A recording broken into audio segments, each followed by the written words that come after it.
Welcome, everybody. Welcome, everybody. Glad to have everybody here. I see some new names up here. Well, my name is Don Giannatti. I'm going to hit record here in a second. Oh, I am recording. I'm glad to have you all here. As I said, my name is Don Giannatti. I run this little class online called Project 52 Pros. It's a systematic approach to getting started in photography. We're gonna wait a couple minutes. We got just a couple minutes to go. But before we do, or while we're doing that, I'm going to answer a question or two that was sent to me, not by that person, but by Fred. Hi, Fred. How you doing, man? Good, thanks, Don.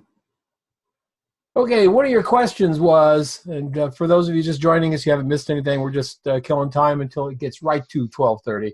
One of your questions was, how do you find or build your personal style? If you never do it going forward, you do it looking back.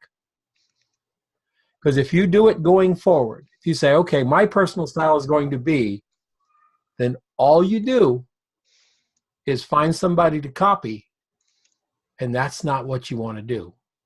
So what you want to make are, you want to try making photographs like this guy or that lady or that gal and that dude over there. You just make the photographs that you feel good about. Don't try to make them like anybody else's. In particular, just be inspired by them.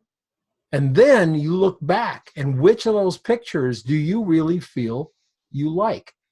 You look back for your style, you don't look forward. Because all you're doing looking forward is just trying to make a guess. Well, I think my style will be desaturated HDR. Well, you don't know. That could suck. But by checking out what it is that you really want to do, by finding out what you've done and loved, that's the way to do it. And then you go looking for clients. What's that? And then you go looking for clients who want that kind of photo. Well, yeah. I mean, if your style of photography is way outside the mainstream, there'll be fewer clients. But there'll also possibly be clients that are absolutely incredibly in love with you. Bottom line, Fred, if you had in the entire, where are you located? Are you local, U.S. or where? I'm in Ottawa, Canada. Ottawa, okay. So you're in Ottawa, Canada. Canada's a big country. You're in Ottawa, so you probably have Montreal and Toronto are two of the bigger cities close to you, right? Yeah. Probably, what, 6, 8, 10 million people? Yes, that's right. Yeah. You need 25 of them to make a living. 25. You don't need 10,000. You can't do $10,000. You can't do 10,000 jobs. You just need 25. And that's how you look at it. So if your work is very iconoclastic, you'll find 25 people. You've got to get out there and push it, show it. You have to dig for them, but they're out there. Absolutely. Okay, well, it's a little after starting time there. We're just answering one of Fred's questions. Fred's got 4 more questions that we're going to answer at the end of this thing. My name is Don Giannatti. I have been a photographer for a long time. I own my own ad agency and was the creative director for the ad agency for 9 years. This has given me I think a kind of a unique place in this teaching of photography and professional photography, in that I have both been on that side of the desk and as creative director on this side of the desk looking at other photographers' work. And it was really tough the first couple of years when all of a sudden I was a creative director of an agency that started it started in this room here as me doing design work for clients as well as photography. And by the time year 2000 came, we were the 3rd largest ad agency in Arizona with revenues of about $16 million a year. I didn't get to shoot photographs anymore. I walked around in suits and met with people and did meetings. Be careful what you wish for. But I started that in 1995. So in 5 years, we grew to the third largest. So being on both sides of the desk, both sides of what commercial photography is about, I understand more than, hey, you got to make really cool pictures. Yeah, that's kind of a given, but there's other things involved. And I would say that if you looked at the way it all works, making great photographs is about 25 to 30% of it. The rest of it is knowing what to do with those photographs, and how to market yourself, and how to market your business, how to stay in business. What does cash flow mean? Should you pay your taxes? I come down on the side of yes, most likely. But there's a lot of things that go into making a good career in photography. Your style matters, your technical quality matters, but what matters most is, are you saying your own story, telling your own story with your photography? I looked around at different courses that were being created, and back in the day when I started this, and everybody was all about, hey, this is how you light something, and this is how you light something else, and all that stuff. And quite honestly, lighting is something we need to learn. It's not hard. It just takes practice. The nice thing about lighting is, just like a piano, whatever you do with light, it'll repeat itself. It does the same thing over and over again, just like hitting middle C on the piano. Lighting does the same thing. So you just start small, start with one light, build it up, 2 lights, build it up, and then you're compositing in Photoshop and all kinds of things. But everybody starts small. But one of the things that I miss about the old way of becoming a commercial photographer was the apprentice model. And that was how I got into it. That's how everybody really that I know who's a photographer got into it. And that is, you became a photographer, you went out and spent, every nickel on cameras and lenses and lighting gear, and then you went and got a job as an apprentice or an assistant, we would call it, being an assistant to a photographer. Sometimes it was freelancing, sometimes you'd be a full-time assistant. And when I had my big studio, I had at one point I had like 8 full-time assistants. That's 8 paychecks a week, because we were film-based. So I had a studio manager that scheduled everything. I had a first assistant who I would say today we would call them a producer. First assistant's job was to make sure everything was delivered for the shoot the night before, set up, etc. I had 2 darkroom people. I had a color darkroom person. I had a business sort of send out invoices, call people and beg for money person. So stuff you just learned. That doesn't even exist that much anymore. Some of the big name photographers I know don't even have a full-time assistant. We're digital now. You get an assistant if you're doing a lot of location work. You might have a full-time assistant. I think Chrisman has a full-time assistant. And I think he's got a second part-time or close to full-time assistant. He's carrying a lot of gear on the road. You've got to have a couple of arms to do that. But studio photographers, not so much anymore. And especially not so much for the demographic that I'm more interested in, which are people that are 40, 45 years old and over. It's real hard to walk in and tell your wife one afternoon that you're going to quit your job, move to New York, live in an apartment with 5 other guys and assist photographers. They get real upset. I found that husbands do the same thing. So it makes no difference. Your partner, your children, you got a mortgage, you got a house, you got a car, you got a lot of things. We can't do that. I couldn't do that when I was 45 years old. I already had children. But today, since we don't have to follow that model, we can do other things. And because those other things exist, the thing that's missing is all the other stuff. I can show you how to light glassware in an afternoon. It's not hard. It's tedious, and it comes down to, this is the technique. Now you have to bring yourself to it. But how do you bid a job? How do you understand how long it's going to take to shoot that glassware? What's that glass shot worth?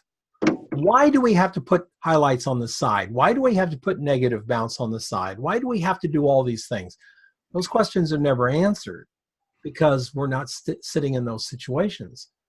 Well, what I wanted Project 52 to do was to fill that in and say, you know, it's a year of being a photographer. So 52, it comes out to longer than a year because we take Christmas week off, New Year's week off, my trip week off, you know, there's a few things. So it goes about 13 months. But you get an assignment every week. We talk about what it's worth. We talk about a lot of things. And we've got some students here that have been in the classes. I'm sure they'll let you know that our 1 hour critique sessions sometimes stretch into about 2 hours and a half because people have questions and we just go off on the tangent. I don't think you'll ever hear me say, well, we're not going to talk about that right now. We'll do that later. I don't do it. If it comes up, it comes up and we deal with it. So you get a holistic approach to photography. I'm sure many of you don't want to quit your day job and go off and be a commercial photographer, and that's fine. But I also know that a lot of you, even though you might want to be part-time photographers, want to do it in the most professional way you possibly can and make the most money you possibly can doing it. Some of you may have discovered weddings, or as I like to refer to it, the 7 circles of hell. So I don't do weddings. We don't talk about weddings. We don't give you any advice on weddings because I'm not the right guy. Find a wedding person to do that. We don't do pregnant people, babies, senior portraits for high schoolers and that stuff. That is called consumer photography. We are business to business. This morning I was helping a photographer develop a list, a national list of art directors and creative buyers in design agencies that build over $5 million. That's the group he wanted to hit. By the time we narrowed it all down with the parameters, it was 211 people and 120-something off businesses. So the negative side is there's not that many people to sell to. The positive side is those people want to be sold to. They want good photographers. They need good photographers. And you have a very small list to target. I remember my friend up in Flagstaff, John Running, he would pick 100 clients each year. He'd pick 100 clients from the source book, from design annuals, from who won communication arts, graphic design, things. He would pick 100 clients, and that's all he would market to for a year because he did annual report photography. So 4 gigs was a 6-figure salary for him.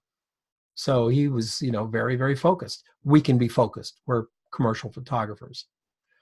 The way the class works is you get an assignment every week. I'm going to share some things on the screen here. You get an assignment every week. You have 2 weeks to do the assignment, but you still get one every week. So you get the first one. There's not one on the, there's one on the second week, but we're not going to look at the first one till the 3rd meeting. Then we're looking at the first one. Then we're looking at the second one. So you always have 2 weeks out. I find that maybe 5% of the photographers in the class do it 2 weeks out. They're generally doing it 1 week out. So that's fine as long as you get it in by critique day. Critiques are held online and live. That's me. I'm there. I am not the arbiter of taste. You are not obligated to shoot the way I like to shoot. You develop your own style. I'm totally down with you having your own style. I have certain things that I like to do photographically. You will have things you like to do photographically. There's no right and there's no wrong. However, there is meeting the assignment and not meeting the assignment. That's something we can agree on. I'm not going to tell you your light was wrong unless your light throws a shadow on the client's logo. Then we have a problem. I hope you see the difference there. because we have parameters to work with in commercial photography. I am going to share the screen here. Here we go. If you go to the website here and you scroll down, wrong one.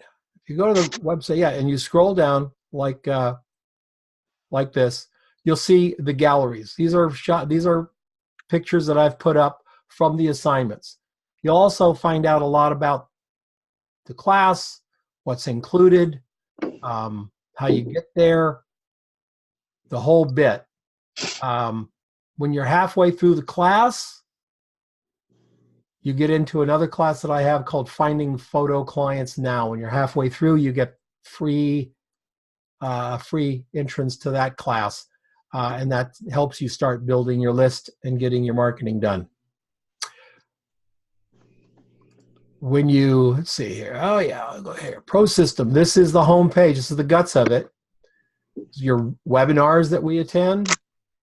I make 2 webinars. By the way, this is for those of you thinking about signing up, it's a real limited engagement. I'm thinking 20 people max. That's it. I don't want to have 40 people here where we can't have a chat. We need to talk to you about what you did and how you did it so that we can help you. There's a current assignment, which is 2 weeks out. Anything that I do, books that I write, etc., they're all free. So that's my book. I've got one of my books I have at Amazon, ebooks. The other books are not mine. I can't give you Lighting Essentials from Amherst because actually they own it. I just wrote it. Here's the assignments due this week. We just did spoons and forks and knives. Next week is texture. And this one is a concept shot on how do you illustrate a tagline that says bananas are brain food. So it's a total creative thing. We've done musicians, stemware, pictures of people with a single prop, etc. The business book is included. All the classes I have at Udemy are free anyway, but you can link from them here, etc. And that's a lot of stuff. We keep you very busy. Who's right for this class? That's people who really want to learn the nitty-gritty about commercial or editorial photography, business to business, shooting for magazines, shooting for clients who are going to take those pictures and use them to promote themselves, and shooting for middlemen like an ad agency or a designer. You're going to shoot for the ad agency. The ad agency is then going to build ads for that third party over there. So that's where we live. Best place to be looking for work right now is business to business and cutting out the ad agencies. Ad agencies, I feel, are dead men walking. They'll know it soon enough if they haven't already figured it out. But get out after the businesses themselves. So that's quite a kind of just a little overview. Here's some assignments, and I thought you might like to see an assignment. Let me go down here and find one back a little bit so we don't have any. Here we go. Women's shoes. Women's shoes are one of the #1 most photographed women's accessories. So we do an assignment. We give you a brief, what the assignment is. So it's a brief just like you would get in your hometown. Then just like in your hometown, they're going to show you images that they like. So these are some images that our faux client likes to give you some ideas to show you what they don't want, which is Amazon shots. We've got some videos in here, and then you turn in your photograph. We look at your photograph as a group, and we do a video of the stuff that you've done. We record the what's the word I'm looking at? We record the critique, the webinar critique. So you can always come back to this page. Somebody can come back to this page Daniel Sig or Barb Sherman can come back to this page and watch that critique of the work again if they want to. You have access to it. I put up a video every day on the homepage. Every day I find something interesting that goes up, so you have a lot of stuff to look at.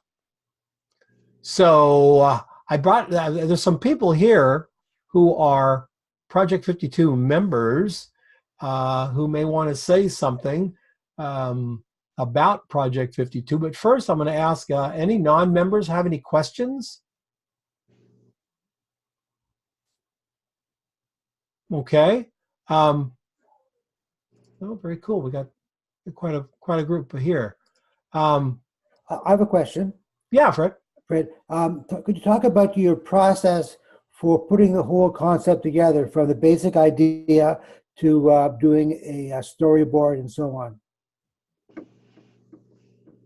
I'm sorry, say it again. The whole process from beginning to end of the concept, a storyboard, initial test shots, and so on. Like, can you talk about that whole process? I've been doing individual shots, but I have not yet attempted that full process. Yeah, we do that. In the materials you get for the class, before you take the class, there's 12 web pages of information. We talk about it there. We talk about it in every class. We may not do storyboards. I think you're talking about layouts.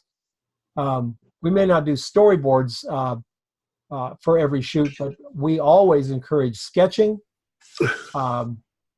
figure out your lighting, etc. Always. Absolutely. I think it's really the only way you can do a quality shot is to really plan it out. We make photographs that are deliberate. You know, everything we do is deliberate, and so the more deliberate you can be, the better. Absolutely. Hey, John McAllister here. Hey, John. John McAllister is a photographer in the UK. Yeah, I just wanted to add to that. Really, I think what I found useful, I've attended a few of your workshops. I've done a couple of P52s. I've done some of the 8-week things. What I found is actually you get a spec, so you work to a spec, so you sort of like start to understand what a customer wants and how they may approach it, because there's lots of different ways and lots of different customers and the way their expectations. So it really helps me when I approach customers. I can go to them with an idea. I can give them a framework to work to if they've never hired a photographer before. Right. And you sort of like through your workshops, I sort of got a perspective that I could be confident and go to a customer with a framework and say, okay, this is maybe what we can do. Let's look at some ideas and help them understand the value of photography. Right. That's where I got a lot of benefit. Right. And several times during the year, at least a half a dozen times during the year, and all of the month of March this year, all of the month of March, everything will be coming to you as a layout. So you get the layout, the PSD file, and you have to shoot around the layout. So some samples of what people did here. Show you how to incorporate the layout in Photoshop, and then everybody shoots their image to the layout, because shooting to layouts really, really tricky. It seems so easy, and it's not. Hey, you have what's that? Stephen. Yeah. I was going to add to. I was going to mention, John, about Fred's question about storyboarding.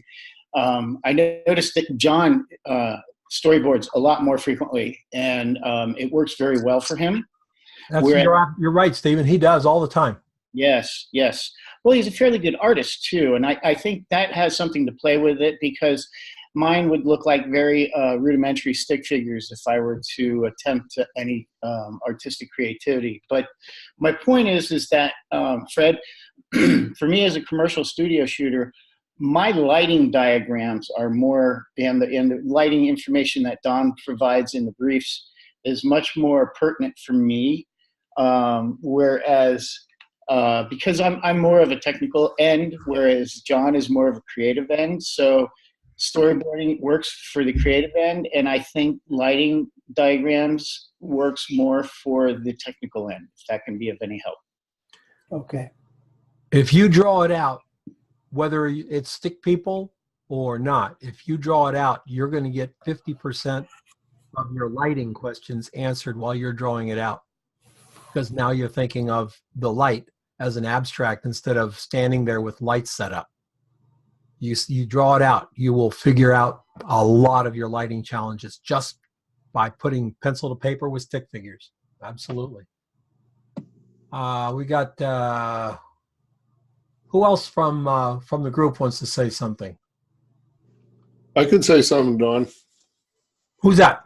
Bob Wheaton. Hey, Bob. How are you? Good. Bob is in Massachusetts, Cape Cod. Cape Cod area.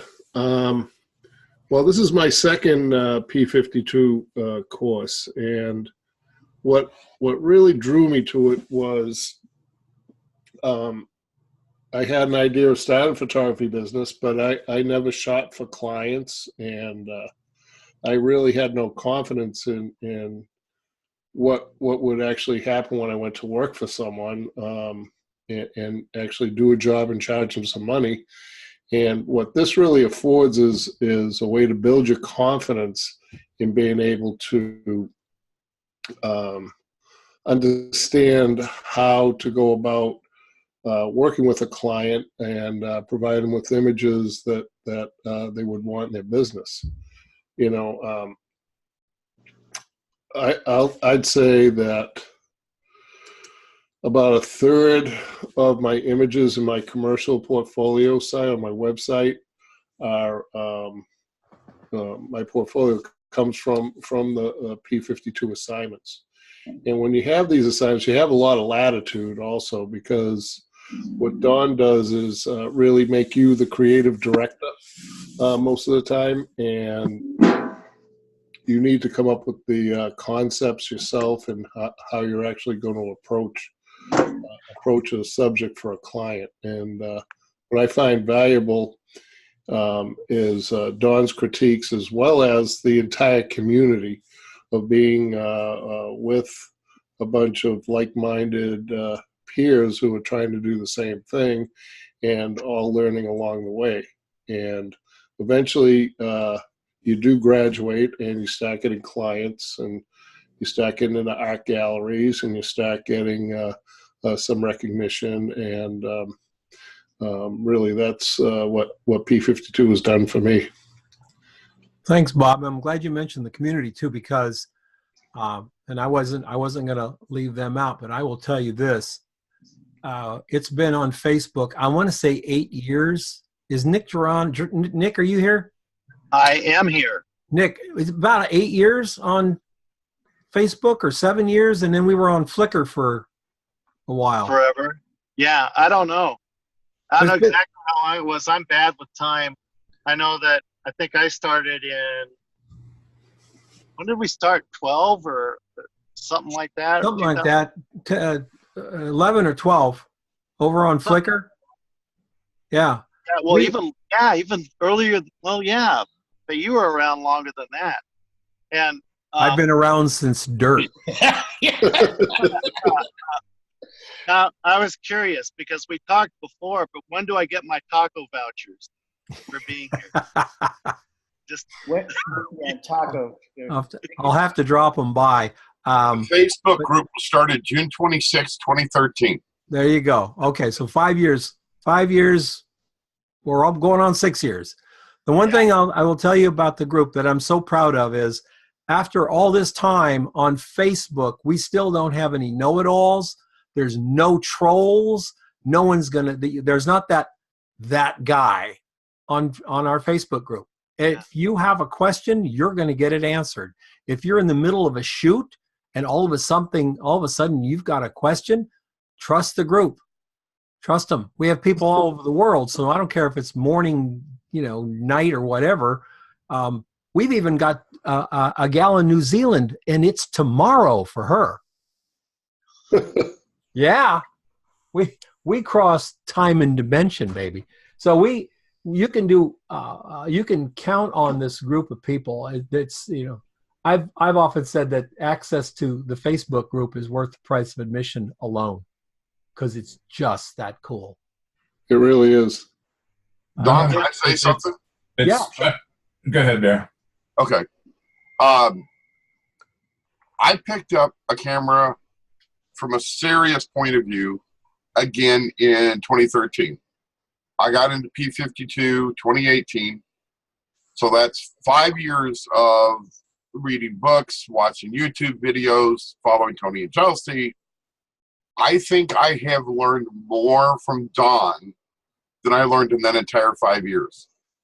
And I don't know if my images have gotten better since I started. Sure they have, Bear. Yeah. But I know from a technical point of view, it's easier for me and I can think the image through better. And I plan on being here for a long, long, long time. I have very accessible. I got to tell you, I have seen some amazing growth. There's photographers that when we were back on Flickr, and just, I mean, I was super happy to have it. Flickr was all just a bunch of guys getting together, a bunch of photographers getting together, guys, gals, whatever, and making photographs and critiquing anything. And there were some people who started and we'd give the assignment and I'd wait for their picture to come in and I'd look at the picture and I was like, oh, because my way of critiquing is I don't beat you up. Right. I try to educate you so that you see how you can make it better. Right. And I probably had about maybe a half dozen of those head scratchers. Four of them are professional photographers today. Me. Well, I wasn't going to single you out, Stephen, but yeah, Stephen is a pro. When Stephen started, he gave it his all, but he wasn't a great photographer. Yep. Don used to run around and do these workshops, and he said the first time he saw me shooting, and it was with his favorite model, Brianna, he said, I looked like a deer in the headlights because I had absolutely no clue. I still don't, I mean, but at least now I know how to spell his name. Well, none of us have a clue. We just all learned how to sort of slide under the radar, buddy. Yeah, no, but for real, it was, I've, you know, Don nurtured me quite a bit to the pathetic self that I am at this point. But, you know, it is what it is. If you, Don is never going to put you down. He's always going to find some way to positively reinforce what you need to hear. And right. And it's like college, and we're all older. If we haven't gone to school later in life, we've all learned it. You'll get out of it what you put into it. Yep.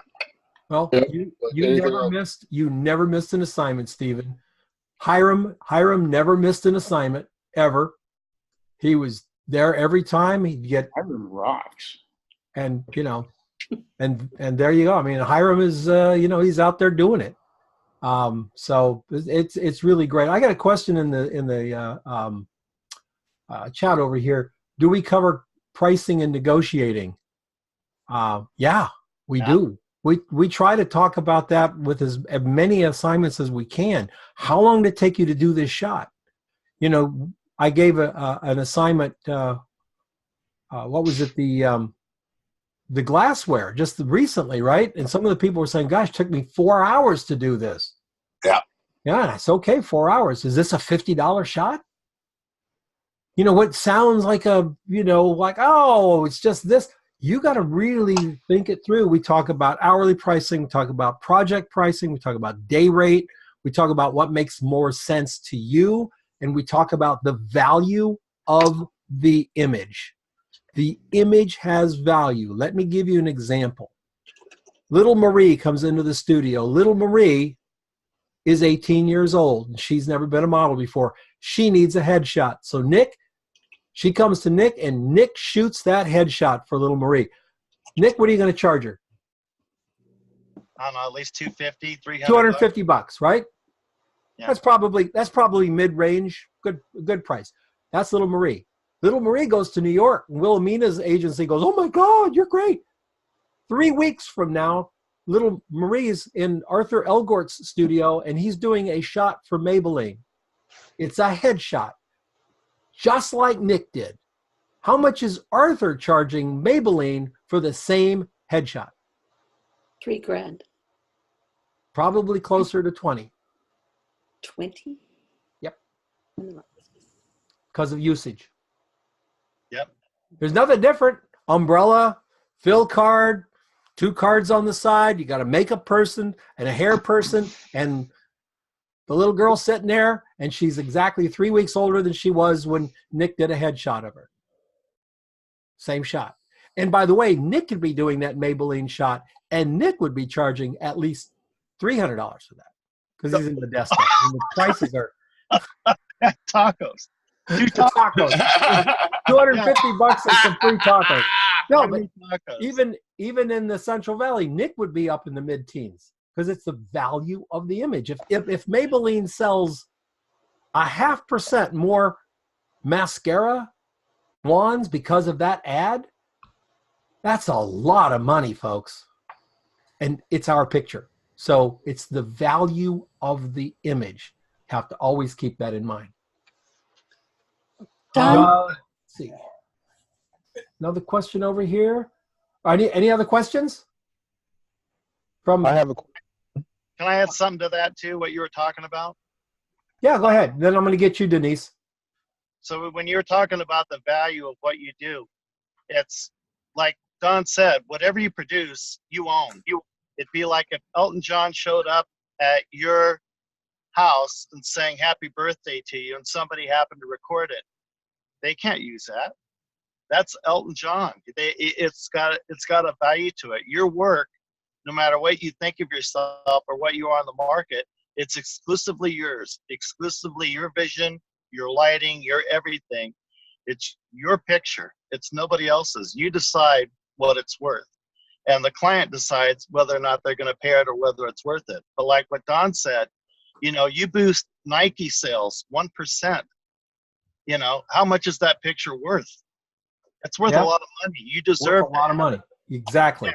Absolutely. Absolutely. I met a guy I worked with him briefly in California, right outside of Escondido. He wasn't on the beach. He was inland, one of those little towns, Poway or something.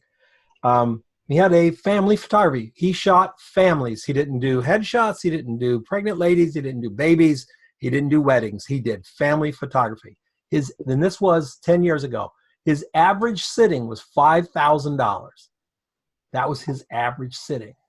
And I thought, as I'm sitting in his convertible BMW, driving down to this great place for lunch, I said, "How did you get to $5,000?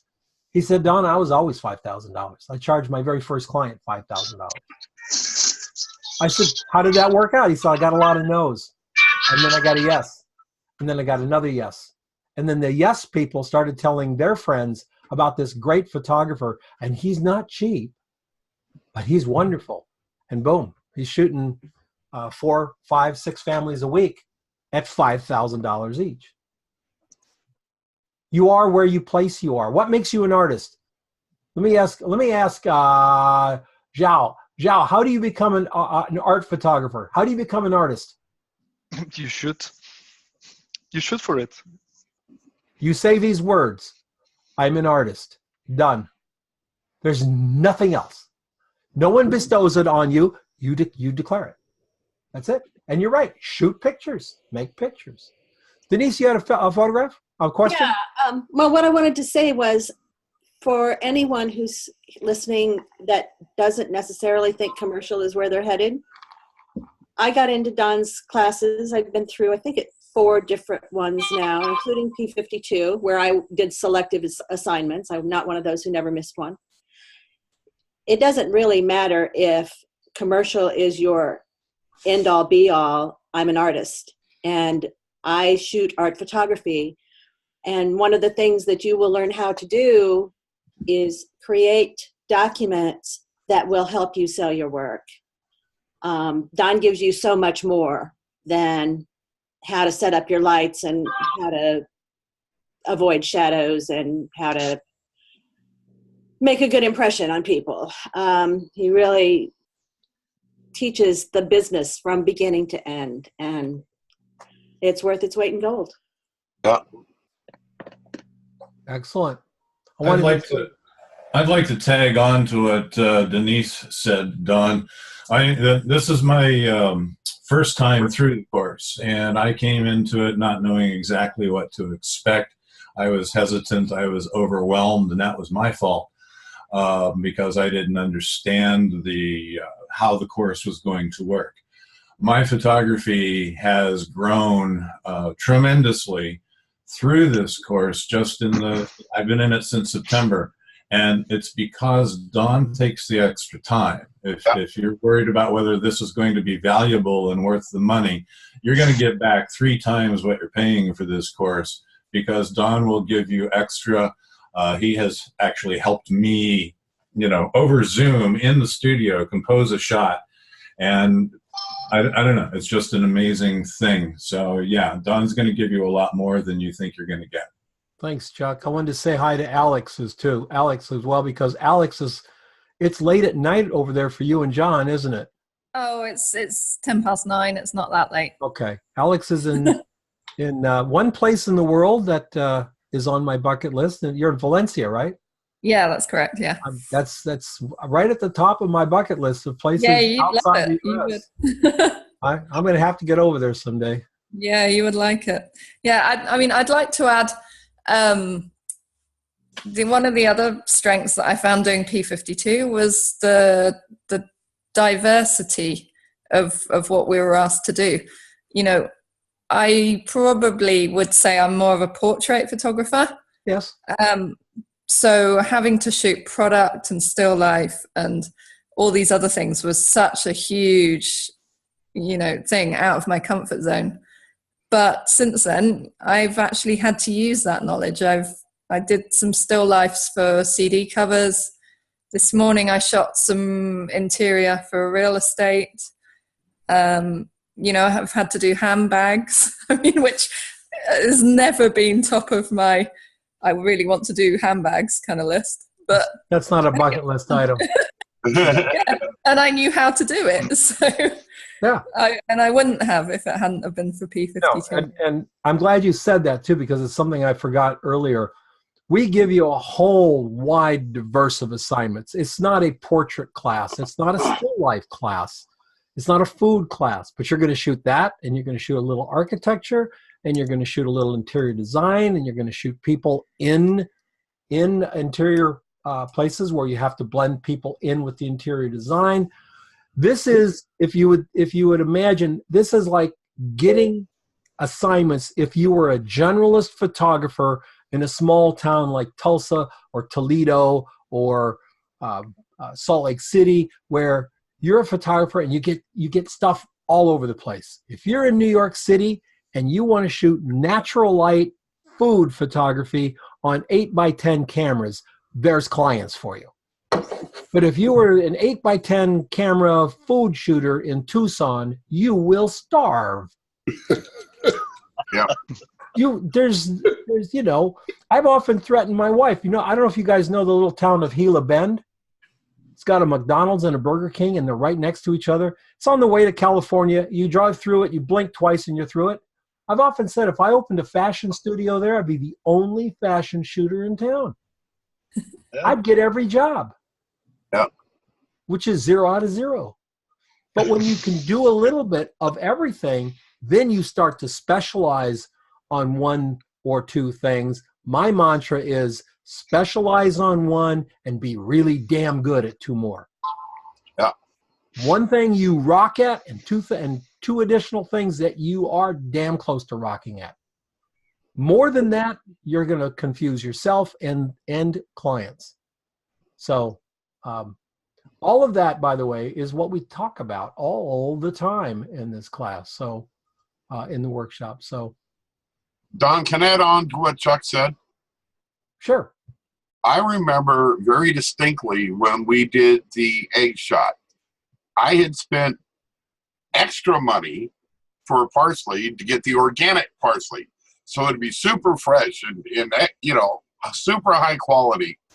And Don looked at it, and immediately he said, "The parsley, your shot is fine. The parsley's horrendous.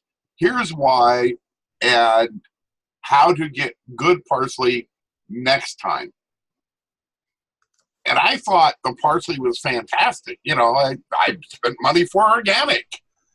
No, it was horrible parsley. So he doesn't just say, okay, this is horrendous. This was horrendous, but this is how you could not have it horrendous next time.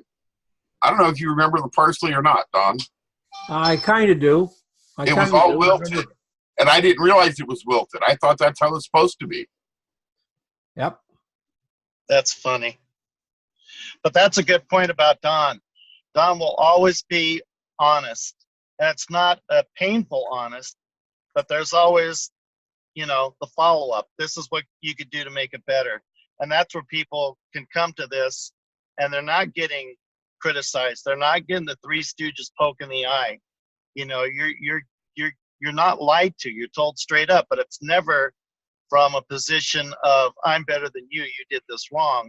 It's always from a position of being constructive and saying, hey, this is what you could have done to do it better, or have you thought about this? And it's always something to make you think a little bit more. Don used to use, when he looked at my pictures, he used to say, well, that's fantastic. And I wondered what he meant when he said it's one, you know, well, that's fantastic. And finally, we talked personal one-to-one. He said, look at the initials. I said, what do you mean? He said, WTF. So that's out there for whoever got that. I just want to add that Nick never got the okay, so I want to say that also in the group for prospective new members, we have a lot of fun. We really do. If you don't have a sense of humor, you will grow one, because Nick never got the poke in the eye by the Three Stooges, because it's obvious we see he wears glasses. Okay, that's all I got to say. I could do this. I stalked him for 3 weeks to poke him in the eyes. The guy is stealthy. Stealthy. Ninja. Even I'm on the road. I'm mobile right now. I'm ready. Well, the dispatch. The thing that you said there, and thank you very much for saying that, Nick. That was very nice. But the mark of doing anything well is to have a result from it. From when I was a kid, if I had to do something, I had to do it right. I had to do it well. My wife always wanted me to take tap dancing lessons with her. And I said, you don't understand. If I take tap dancing lessons, I'm not going to be satisfied just to go, and I'm going to want to do it. I'm going to want to just throw my ass into it and do it. I'm a teacher now. The mark of me being successful is that my students are successful. It's really the only measure of outcome that I have. So I don't have any desire to lie to anybody or to blow smoke or any of that stuff, because I want you to succeed and do what it is you want to do. I'm also not, you know, like I said, I know a lot of you probably do not want to quit your jobs and be full-time photographers. We have a young lady in the class named Stephanie. Is she here? Steph, are you here? Steph? Yes, I'm here. Yeah. Well, Stephanie is you're like, Stephanie is like an entrepreneur. How many businesses are you running right now? 2? 1, 2, 3. 3. Three in a nonprofit. We volunteer a lot for nonprofits. There you go. And what were you doing yesterday, Stephanie? Yesterday was a board meeting and corporate headshots. Yep. And what'd you do? What was it over the weekend? You went and shot the power pole thing?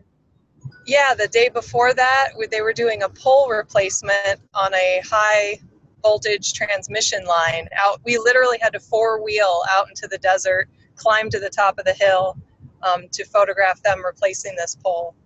Stephanie has gotten to be, I would say, a sort of an industrial corporate photographer in the past couple of months. I don't know if that's the industrial part is very neat, but the corporate has to go, sort of goes right along with it. So yeah. And Stephanie's a rocket that can't be caught. She's she's doing it, and it's not your full-time gig, but you took your money and bought a really cool camera gear with it last year. Yep, absolutely. I think if I were to say one comment about the whole P52 experience is that every assignment's an opportunity to be able to reach out to a local business, like the florist shop. Go to the florist and say, you know, hey, I have this assignment, and then they don't look at you weird. They just go, oh, okay, I see what you're doing here. And I'll give you free photos if you give me some time in your shop, and we're going to do such and such. And is there anything I can do for you that you can use for your website, or what do you need? And they are all super happy, willing to help. And then you're getting your foot in the door, you're making contacts, they're telling their friends, just through the assignments, reaching out to local businesses. That's the only marketing that I've done, and I've been busy since November of last year. I didn't even make it to a full year of P52 without getting busy with actual work. And tell everyone where you live, Stephanie. I live in the middle of nowhere, Arizona. I'm all the way in the southeast corner in Pierce Sunsites, which nobody's heard of. Maybe they've heard of Tombstone, Old West Country. Look it up on your maps, folks. Go to the U.S., go to Arizona, go to Tombstone, and between Tombstone and Houston, which is a long ways away, there just ain't much of nothing. Yep. And she's that busy there. So sometimes I get a little frustrated when someone in Pasadena or the Bronx tells me there's just no work out there. Oh, come on. If Stephanie is busy, and she is busy, and she's making money, she's not doing this for free, doing that, and she lives in, seriously, probably one of the most remote photographers I know of, which is one of the reasons I'm so proud of her. Because there's the closest big town to her is Bisbee. Or Wilcox. Yeah, Wilcox and Tucson. Wilcox. Well, Tucson's what, an hour and a half? Yeah, hour and a half. Yeah, so that gives you an idea. So, I have another comment. Just that I started beginning of last year with a camera that was 10 years old. So much of what I did do was on a 50 millimeter lens that's like $300. I have some Yongnuo speed lights and a controller that you don't have to spend tons of money on all the gear that everybody has to talk about, you know, to get the job done. You just need to get out there, pick up the phone, and go get it done. There are a few places in the United States where your gear matters. Los Angeles, New York, Chicago, and Dallas. Almost every other place in the country, no one's going to really care what you're shooting. Well, and if you're shooting B2B, those people don't know what a trigger is, from a Young Ho, from a Nikon to a Canon to a. If you're shooting, if you've got an ad agency on the line and you live in New York City, they've been known to make sure that you're shooting Hasselblad. Same with Los Angeles. They want you to shoot Hasselblad. It's, you know, and it's not a big deal. You go, okay, and then you go rent one. And you charge them for the rental. You know, so you're already shooting a 5D Mark IV or a Nikon D5. You're already doing some of the best cameras around. They want a Hasselblad. They'll pay for it, and you know, you get the camera and the lens and the Mac that goes with it. Everything's hooked up. It's all ready to go. That's great. They want to pay for it. No problem. That's the line item for my editorial stuff. If I hear they pay for rentals, I automatically rent them my equipment. Absolutely, and you should. And you should. And all of you should. You should rent your equipment to your clients. Some photographers do that on every job. I don't know if you could get away with that. I don't know if Stephanie could get away with that where she is. It would be, they'd go like, you don't even own your camera, that type of thing. But in Los Angeles, San Francisco, any bigger areas, yeah, you rent your gear. Maybe you don't rent a camera body and you're 50, but your longer lenses and your lights and stuff, rent them. Some photographers actually create a second business that owns their gear, so they actually have a bill to that business. When you get on the hook for that, not to discourage anyone that's listening here that's prospective student, when you get on the hook for that level of agency and gig, they know you're gonna charge for the HASI because they've looked at your work, and those ADs and those EDs, art directors and editorial directors and photo directors are looking at your work, and they're seeing that you're shooting a 6x9 format. They know you're shooting a 35 millimeter equivalent format, so they know you don't have a 4x5. They know you're not shooting HASI. So if they want a HASI and they've hired you, they are going to expect the HASI bill. That's a good point, Stephen. The fact is that I used this P52 to build my portfolio. Yes. Yeah, I didn't you have did, a portfolio John. before I started. So yeah, you did. And she's not here, Catherine Vibert. You remember Catherine, John? Yes. Catherine was in, I want to say Greenville, North Carolina, Asheville, somewhere. And she decided that every assignment I gave her, she was going to go out and do it for real. So we had to do the entrepreneur assignment. She went out in Asheville and found an entrepreneur. She was like 6 months into it and already busy. I mean, busy, like shooting every day. She wasn't doing anything else because of all the contacts she made by going out and doing the photography as a pro. She just moved to Denver and opened her studio in Denver. We wish her all the luck in the world. She's a wonderful photographer and really a smart cookie. Yeah. I would say that would be available to all of you.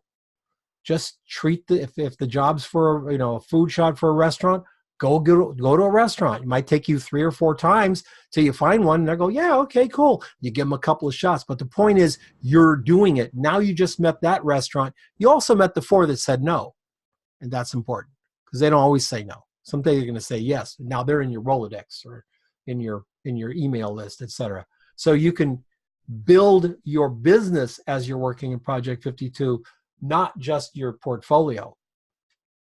John actually built his portfolio so well that he's having to say no to people. I am. Yes, because he has a regular full-time job. John McAllister is just his nom de plume. It's really Prince Philip. Seriously. So. Okay, wait a minute. I roomed with him. He's not red-haired. Okay, never mind. It's really great. I get to go over and stay in the summer castle. He's a wonderful guy. If you ever get to meet John, he's just such a wonderful character. Only guy I know that has a summer house. It's just amazing. I think that is an important point, though, because just the like somebody said earlier, the community of P52 is great. I mean, a few of us from Europe, we all met up in Porto a few years ago. Yeah. You've got the trip coming up where some really lucky people are going around, Utah, Arizona. Lucky or amazingly stupid. Lunch even. So you never know, you might get a free lunch. Well, looking at the weather for the trip, it's going to be unlike any other trip we've ever taken. We do this every year, folks. Those of you who are not at P52, every year I try to put together a trip. It's a week-long road trip with me. We talk photography, eat, breathe, and sleep photography for a week. There's no charge for it. There's just you pay your way. Pay your way. It's amazing. Get a great big van, and we drive up through Zion and Bryce in the wintertime.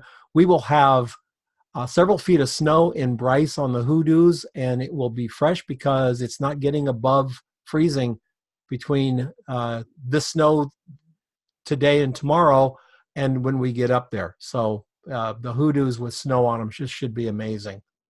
Only 3 people understand what a hoodoo is. Don, I have a question. Thank you. I got saved. Yes, Linwood. Thank you for allowing me to interview and watch the program with you guys. My question is, how do you? I'm trying to visualize how you even get. I don't understand how you say you want us to do a shoe shot. So are you sending in the PDF everything you need to do the shoe shot?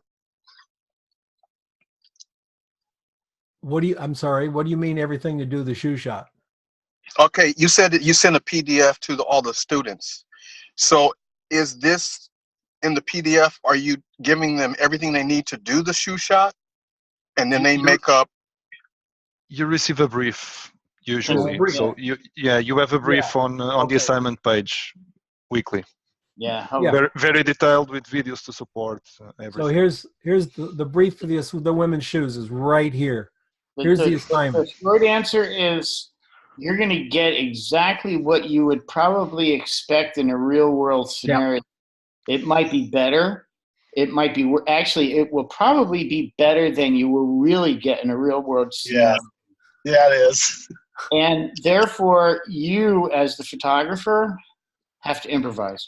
I have yet to scribble something incomprehensible on a napkin, and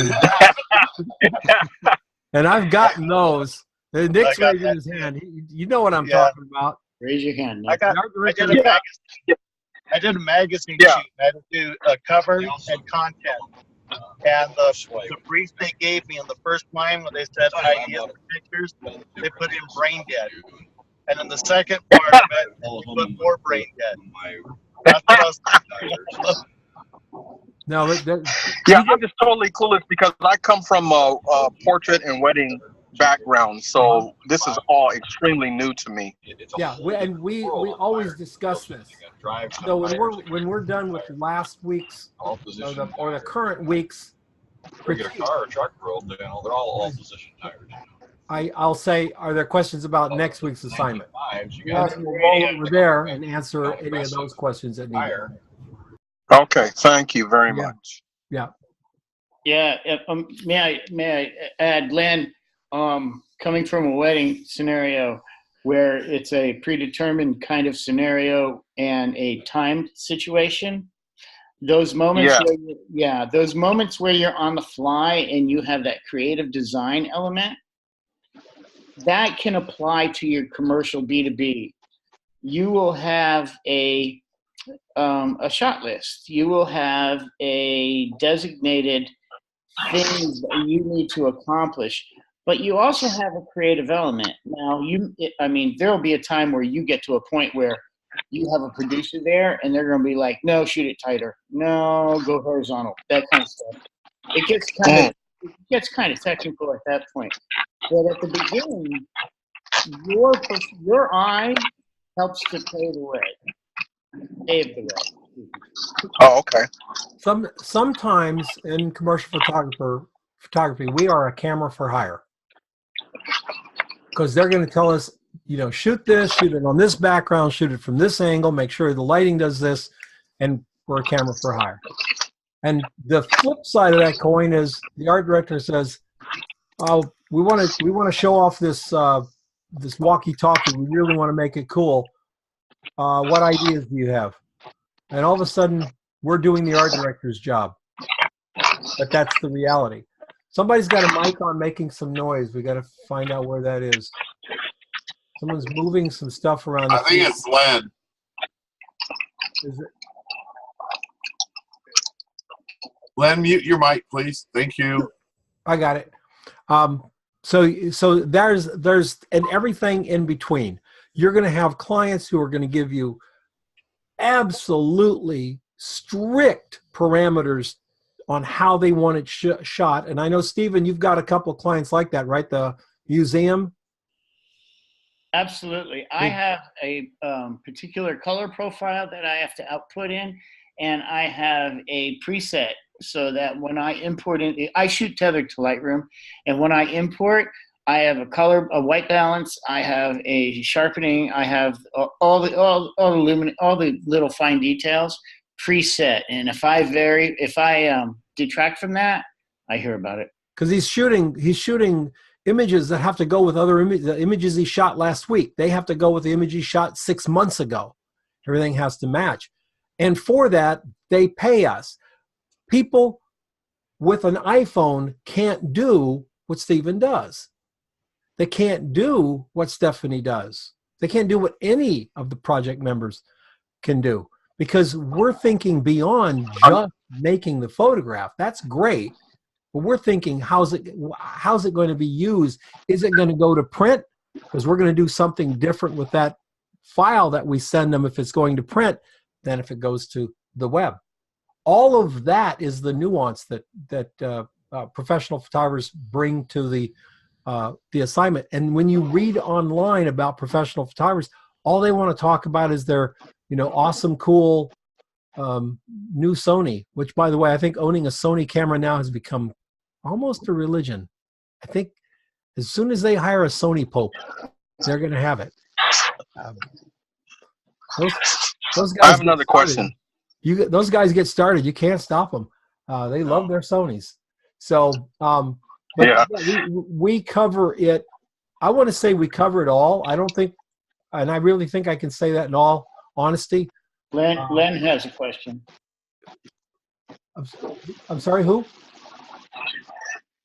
Who has a question? Me. Oh, okay. Linwood. Yeah. Don, does it matter what software you edit the images in? Because I use Capture One 10. That's just fine. But most pros use Capture One. Most pros use Capture One. A lot of pros, you're going to use Lightroom or Capture One, one or the other.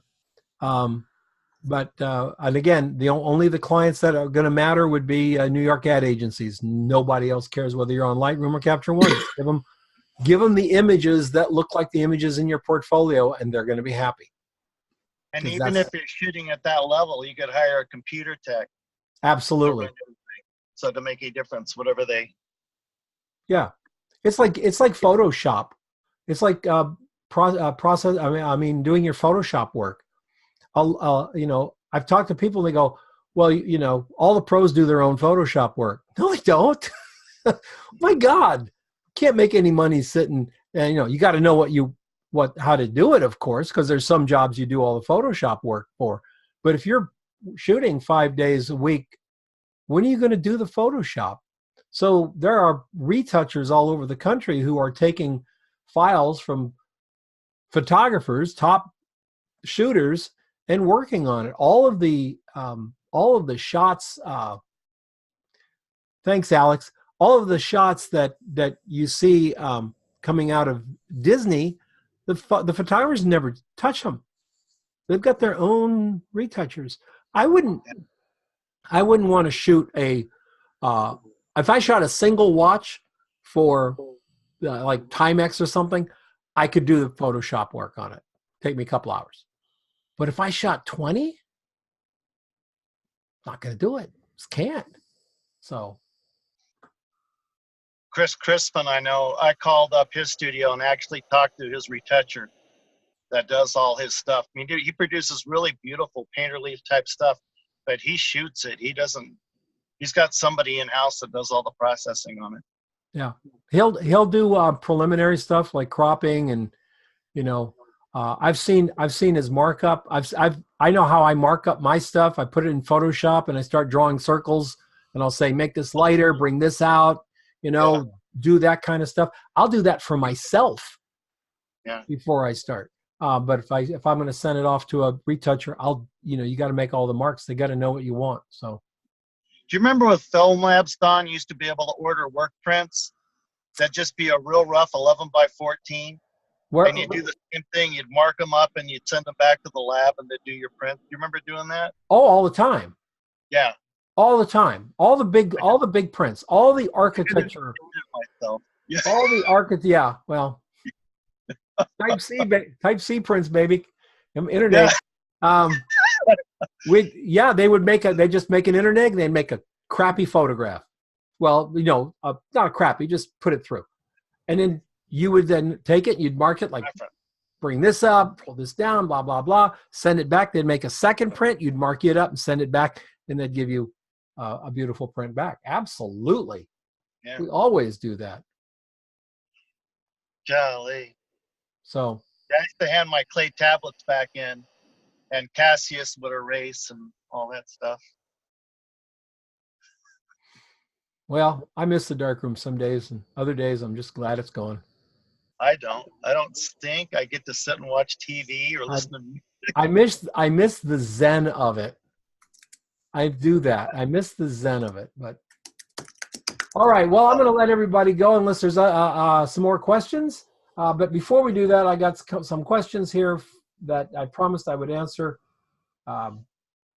Here from Fred. Fred, you still here? Fred? Okay. He's not I'm here. I'm on unmute. Oh, there you are. Okay. The second one is broad variety of services to fill a local market versus specialized for international clients. Just depend. That depends on you, on how you. I think you have to run before you walk, and you have to learn to crawl before you run. You're certainly not going to start out shooting international clients, so you start out local and you build from there. Yeah, but even locally, you don't want to do everything. You want to do, like I said, you want to do one thing really, really well and two things pretty darn well. You're still going to be called to do stuff that you don't even show in your book. Wow, I love your food photography. You must be really good with a camera. Can you shoot these 15 apartment complexes for us? Yeah, because apartment complexes, they're just kind of like cabbage when you think about it. It's the same thing. Don, it's Chuck. Could I interject for a moment, please? Yeah. While you're on that thought, one of the things that Project 52 has done for me is helped me refine what I want to shoot, because I came into this shooting all over the map, and the various assignments have helped me go, oh, okay, I'm good at this. I can see this. I have a vision for that. And these are things that I've never thought of before in shooting. So one of the benefits of Project 52 for me has been that I'm able to hone what I want to shoot. Well, and we've had members find stuff that they want to shoot that they never even thought existed. Paula Thomas was a portrait photographer. She came into the class. She's now a very busy food photographer. Eric Munides was a people photographer. He's tabletop now. Tammy Bogstrand was tabletop, and now she loves shooting portraits. So people have found things that they want to do. And also we've had people who say, you know, after Don's class, I've never shot food again and I'll never miss it. That's fine as well. So, you know, when you shoot a little bit of everything, it does give you the ability to make some choices. Number 3, having worked keen and talented people over India, how do you compete and build relationships in international markets? Well, I couldn't even begin to answer that. I have no idea how you would compete in India. They have a different kind of economy there. There's subsidies there, etc.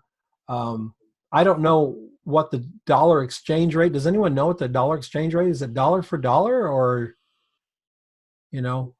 In India? To rupees, no idea. Rupees, yeah. I think there's a lot of rupees to a dollar.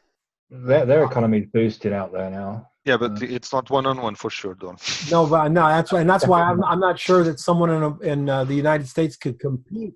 You're not competing. I think the point is unless you go there and work locally. You're not competing. No. One Indian rupee is 0.014 US dollars. Well, I know that back in the day when I was doing a lot of web design, and we had a whole lot of technology to get, we always got it in India because it was very, very good and cheap. They were happy with the price we paid them, and we were happy to pay it. So Yes, what I'm thinking of the big international brands, Amazon and so on, they can ship their product anywhere and have the photos done anywhere. What gives well, us there's a lot, folks. There's a lot of work in India. India is such a big country. Yeah. There are more middle class Indian citizens, middle class as defined by the U.S. middle class. There are more middle class Indians than there are the population of the United States. We're 330 million people, 340 million people, depending on how you ask. They have 450 million middle class in India. So it's a different economy. It's just really, really quite different. Number 4, Fred, you said, how do we build ongoing skill development and criticism into our businesses? You need to explain that one to me.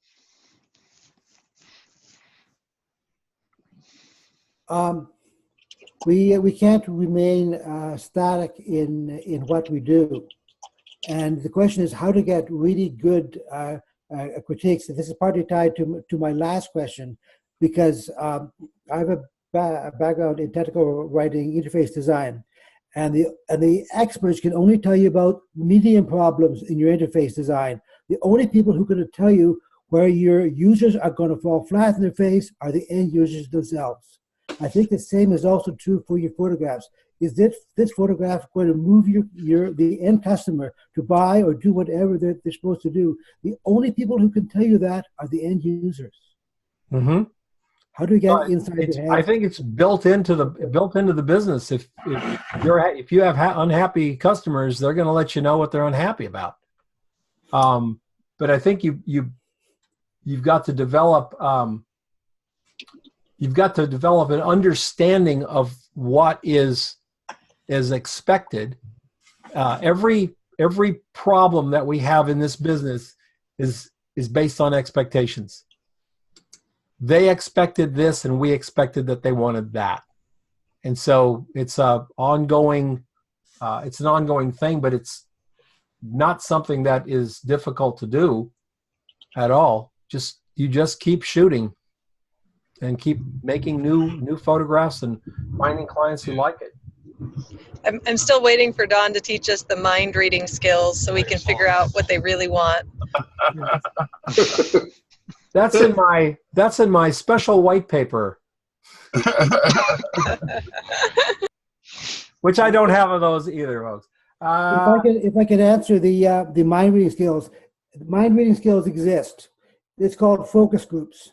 Yeah.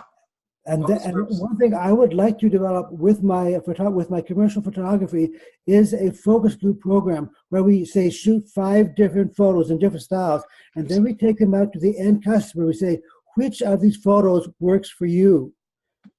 Yeah, but you can't do that because your end buyers are B2B art directors, clients, etc. The only people you're going to find are other photographers or consumers, and I don't give a flying wink what another photographer thinks of my work.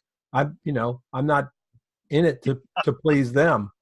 And that's where like Pinterest and things like that come in, where you work with the customer and say, what do you want? It's a mood board type situation. You say, what are you really looking for? Show us some examples.